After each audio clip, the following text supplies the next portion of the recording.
এই ফুলগুলো দেখতেছো না, ফুল যেরকম গাছই সুন্দর, শিশুরা মাতৃ কোলে আর সবাই আমার কোলে।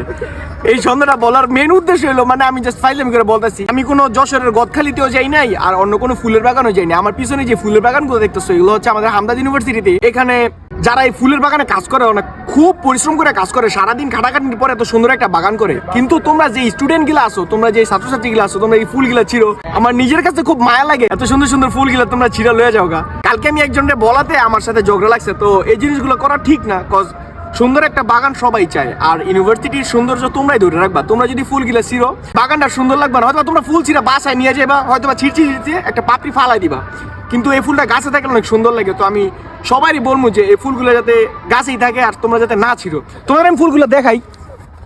সো প্রত্যেকটা ফুলই কিন্তু গাছে সুন্দর, যখন এটা হাতে যায় তখন কিন্তু আর ওইরকম সুন্দর লাগে না। তো বাগানটা যেরকম সুন্দর করে সাজাইছে, তোমরাও চেষ্টা করবে যাতে ইউনিভার্সিটির প্রত্যেকটা ফুল গাছে ফুলগুলো ঠিক মতো থাকে।